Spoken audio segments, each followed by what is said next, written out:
আজ বানাচ্ছি তরমুজের আইসক্রিম।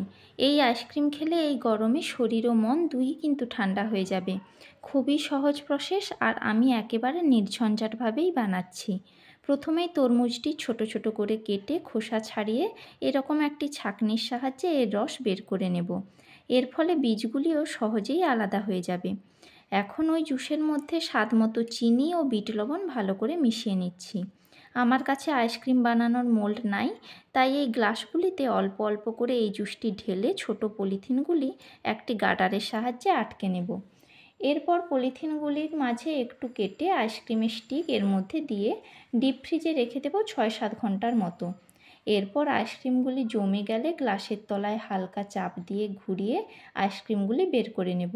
না, ছেলেকে আর ধরে রাখতে পারছি না, ও একেবারে অধৈর্য হয়ে উঠেছে আইসক্রিম খাওয়ার জন্য।